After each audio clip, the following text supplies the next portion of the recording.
बिस्मिल्लाहिर्रहमानिर्रहीम अस्सलाम वालेकुम एवरीवन। हमने प्रीवियस लेक्चर में लाइफ साइकिल डिस्कस किया था ब्रायोफाइट्स का। ठीक है, तो अब हम कुछ लैंड अडेप्टेशंस देखेंगे ब्रायोफाइट्स की, क्योंकि ये टेरेस्ट्रियल लैंड प्लांट्स हैं, पहले टेरेस्ट्रियल लैंड प्लांट्स हैं।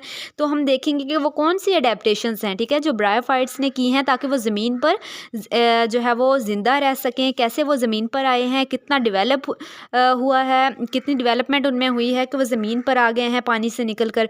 ठीक है, एलजी जो कि उनके एंसेस्टर्स हैं। ठीक है, जो हमारे पास ब्रायोफाइट्स हैं उनके एंसेस्टर्स कौन है, एलजी है। तो एलजी जो है वो पानी में रहती है। तो किस तरह से अडेप्टेशंस उसमें हुई हैं कि जो हमारे पास ब्रायोफाइट्स हैं यानी डिसेंडेंट्स हैं वो ज़मीन पर आ गए हैं, एंसेस्टर्स पानी में हैं और डिसेंडेंट्स क्या हैं, वो ज़मीन पर आ गए हैं। तो हमने इनकी कुछ अडेप्टेशंस डिस्कस करनी है। तो सबसे पहले जो हमारे पास अडेप्टेशन है वो है रिड्यूस्ड सरफेस एरिया।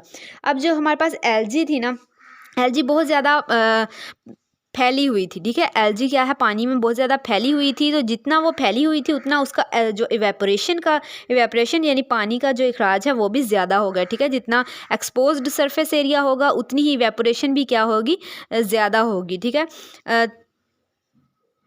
तो उसके बाद जब एलजी प्लांट में कन्वर्ट हुई, ठीक है, तो प्लांट ने अपनी बॉडी को जो है वो बहुत ज़्यादा समेट लिया ताकि इवेपोरेशन जो है वो कम हो, क्योंकि जितनी सरफेस एरिया फैला हुआ होगा, ज़्यादा होगा, उतना ही इवेपोरेशन का अमल भी क्या होगा, ज़्यादा होगा और पानी भी ज़्यादा से ज़्यादा लॉस होगा। ठीक है, लेकिन जो हमारे पास ब्रायोफाइट्स हैं उन्होंने ये अडेप्टेशन की कि उन्होंने जो अपनी बॉडी है उसको बहुत ज़्यादा क्या कर लिया, समेट लिया था। ठीक है, और सरफेस एरिया उनका क्या हो गया था, कम हो गया था। जैसे हमारे पास अगर बात करें कि ये सरफेस एरिया 12 सेल्स हैं, ये बहुत ज़्यादा हमारे पास क्या हैं, फैले हुए हैं। ठीक है, तो जितना फैले हुए हैं उतना ही इन पे क्या होगा, एवेपोरेशन का अमल भी ज़्यादा होगा, ज़्यादा एवेपोरेशन होगी, वाटर लॉस होगा। लेकिन इन प्लांट्स ने क्या किया है कि अपनी बॉडी को इस तरह से अरेंज कर लिया है, समेट लिया है। ठीक है, इस तरह से फिर उनका सरफेस एरिया कम हो गया है। तो वो क्योंकि खुश्की पर रहने वाले जानदारों को जो है वो अगर वाटर लॉस हो रहा है तो ज़्यादा मुश्किल से ही पानी जो है वो दोबारा मिल पाता है, क्योंकि पानी में रहने वाले तो अगर इवेपोरेट ज़्यादा हो रहा है तो ज़्यादा ही मिल जाएगा, लेकिन खुश्की पे ऐसा नहीं होता। तो इसलिए इनको अपनी बॉडी को इस हिसाब से सरफेस एरिया उसका रिड्यूस कर दिया है ताकि ज़्यादा से ज़्यादा पानी के अखराज को रोका जा सके। ठीक है, और जो दूसरी अडेप्टेशन है इसमें वो क्या है, क्यूटिकल है। इनके अंदर एक थिन और वैक्सी क्यूटिकल पाई जाती है, एक लेदरी लेयर होती है इसके ऊपर जो मज़ीद पानी के लॉस को बचाती है। ठीक है, इस तरह से इनके ऊपर एक क्या बन जाती है, क्यूटिकल बन जाती है। क्यूटिकल जो है वो मज़ीद पानी के अखराज को क्या करती है, रोका जा सके। ठीक है, यानी कि जो क्यूटिकल है उसने क्या कर दिया है, अब मज़ीद पानी के अखराज को क्या कर दिया है, रोक दिया है, प्रिवेंट कर दिया है, ताकि ज़्यादा से ज़्यादा पानी जो है वो रिलीज़ ना हो सके। अब फोटोसिंथेटिक की चैम्बर है हमारे पास।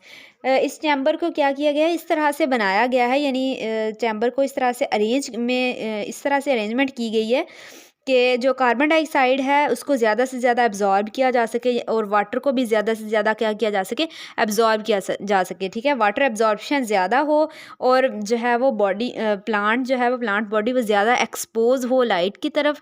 ठीक है, और पानी का जो इखराज है वो क्या हो, कम से कम हो। इस तरह से अरेंजमेंट की गई है। ठीक है, जैसे ये हम देख रहे हैं कि इस तरह से फैला हुआ था और इस तरह से बॉडी अरेंज किया है तो पानी का इखराज भी क्या हो, कम से कम हो। इसके बाद हमारे पास क्या मौजूद होते हैं, राइजॉइड्स।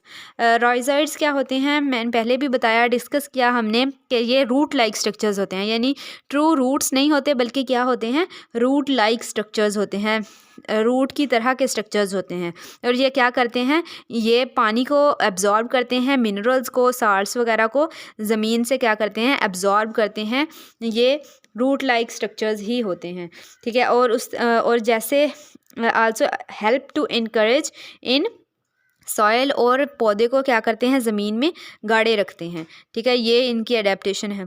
तो हेट्रोगैमी है, इसमें हमने क्या देखा कि ये दो टाइप के इसमें गैमेट्स प्रोड्यूस होते हैं, एक एग होता है और दूसरा क्या होता है, स्पर्म होता है।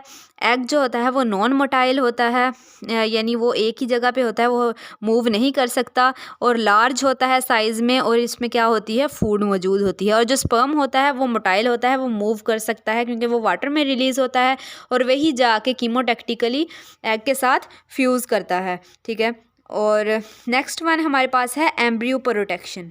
ठीक है, अब हमारे पास इनके पास क्या अडेप्टेशन है कि ये एम्ब्रियो को प्रोटेक्ट किया हुआ है। Multi cellular embryo is formed which is, अब एम्ब्रियो बन चुका है, जैसे हमने लास्ट लेक्चर में डिस्कस किया, एम्ब्रियो बना हुआ था। ठीक है, उसको अब प्रोटेक्ट किया and retained by female reproductive body archegonium, और वो जो फीमेल रिप्रोडक्टिव बॉडी है, ऑर्गन है आर्चिगोनियम, उसी के अंदर रहता है और इस तरह से वो क्या रहता है, प्रोटेक्टेड रहता है।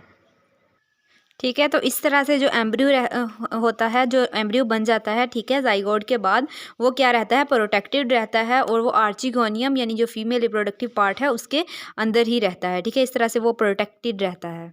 और जो नेक्स्ट पॉइंट है हमारे पास वो क्या है, अल्टरनेशन ऑफ जनरेशन है। ठीक है, अल्टरनेशन ऑफ जनरेशन में क्या होता है हमारे पास कि जो स्पोरोफाइट है वो चेंज हो जाती है गेमीटोफाइट के अंदर, और जो गेमीटोफाइट है वो किस में चेंज हो जाती है, स्पोरोफाइट में चेंज हो जाती है। ठीक है, तो ये हमारे पास ये फिनोमेना भी किस में सबसे पहले डिस्क्राइब किया गया है, ब्रायोफाइट्स के अंदर, कि ये अल्टरनेशन ऑफ जनरेशन यानी जनरेशन्स अल्टरनेट होती हैं, स्पोरोफाइट से गैमीटोफाइट और गैमीटोफाइट से स्पोरोफाइट बनती है। ठीक है, होप सो आप लोगों को ब्रायोफाइट्स का डिवीजन ब्रायोफाइटा जो है वो कंप्लीट समझ आ गई होगी। अगर कोई क्वेश्चन है तो आप लोग कमेंट सेक्शन में पूछ सकते हैं।